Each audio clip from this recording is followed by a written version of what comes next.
대한민국 축구가 언제부터 일본에게 밀리기 시작했을까요? 예전만 해도 한국 축구는 일본보다 강하다는 인식이 당연했습니다. 피지컬, 투지, 압박, 그리고 정신력, 실제로 월드컵 성적도 한국이 더 앞섰고 아시아 최강이라는 자부심도 있었습니다. 그런데 지금은 분위기가 완전히 달라졌습니다. 일본은 유럽 빅리그 선수들을 쏟아내고 있고 월드컵에서도 더 안정적인 경기력을 보여주고 있습니다. 반면 한국 축구는 손흥민 이후를 걱정해야 하는 상황까지 왔습니다. 도대체 왜 이렇게 된 걸까요? 오늘 영상에서는 한국 축구가 일본에 밀리게 된 결정적인 이유를 하나씩 이야기해보겠습니다. 첫 번째 이유는 유소년 시스템 차이입니다. 사실 일본 축구의 진짜 무서움은 국가대표가 아닙니다. 바로 밑에서 올라오는 선수층입니다. 일본은 이미 오래전부터 초등학교, 중학교, 고등학교 단계에서 체계적인 육성 시스템을 만들었습니다. 특히 중요한 건 기술 축구를 아주 어릴 때부터 훈련시킨다는 점입니다. 공을 받는 법, 압박을 피하는 법, 패스 타이밍, 공간 이해, 이걸 반복적으로 훈련합니다. 반면 한국 축구는 아직도 결과 중심 문화가 강합니다. 당장 이겨야 하고 대회 성적이 중요하다 보니 유소년 단계에서도 체력과 압박 위주 훈련이 많았습니다. 그 결과 한국 선수들은 활동량은 좋은데 좁은 공간에서의 기술과 판단력이 부족하다는 평가를 받기 시작했습니다. 두 번째 이유는 지도자 철학 차이입니다. 일본은 이미 오래전부터 유럽 축구를 연구했습니다. 특히 독일과 스페인 시스템을 적극적으로 받아들였죠. 감독 개인 능력보다 축구 철학과 시스템 구축을 중요하게 봤습니다. 그래서 감독이 바뀌어도 대표팀 방향성이 크게 흔들리지 않습니다. 하지만 한국은 어떨까요? 감독이 바뀔 때마다 축구 스타일이 완전히 달라집니다. 어떤 감독은 수비 축구, 어떤 감독은 압박 축구, 어떤 감독은 롱볼 축구, 철학이 계속 바뀌다 보니 대표팀 색깔 자체가 사라졌습니다. 팬들이 늘 말하는 한국 축구만의 색이 없다는 이야기가 여기서 나오는 겁니다. 세 번째 이유는 해외 진출 구조입니다. 일본은 유럽 진출을 국가 프로젝트처럼 운영합니다. 제1리그 구단들도 선수의 유럽 진출을 적극적으로 돕습니다. 심지어 어린 선수들도 독일, 벨기에,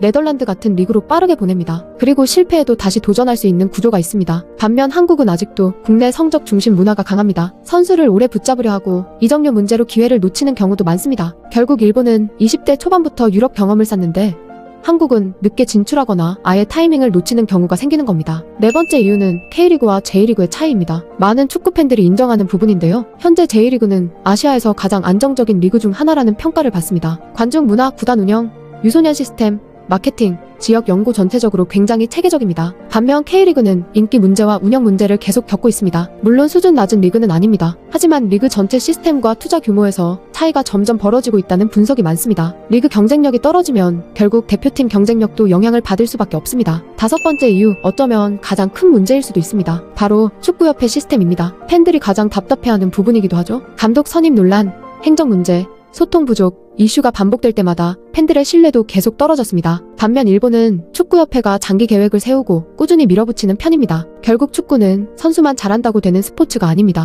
행정, 육성, 리그, 지도자, 모든 시스템이 함께 움직여야 합니다. 그리고 지금 일본은 그 시스템이 완성 단계에 가까워지고 있다는 평가를 받고 있습니다. 그렇다고 해서 한국 축구에 희망이 없는 건 아닙니다. 오히려 중요한 건 지금부터입니다. 한국 축구에도 분명 세계적인 재능은 계속 나오고 있습니다. 손흥민, 김민재, 이강인, 이미 세계 최고 수준 선수들이 존재하죠. 문제는 이 선수들이 예외로 나오면 안 된다는 겁니다. 계속 나와야 합니다. 그러려면 결국 시스템이 바뀌어야 합니다. 2026 북중미 월드컵은 한국 축구에게 굉장히 중요한 대회가 될 가능성이 큽니다. 여기서 다시 경쟁력을 보여주지 못하면 한일 축구 격차 이야기는 앞으로 더 커질 수도 있습니다. 과연 한국 축구는 다시 아시아 최강 자리를 되찾을 수 있을까요? 여러분 생각은 어떠신가요? 한국 축구가 일본에 밀린 가장 결정적인 이유 댓글로 남겨주세요. 그리고 다음 영상에서는 일본 축구가 갑자기 강해진 진짜 이유도 다뤄보겠습니다. 구독과 좋아요 부탁드립니다.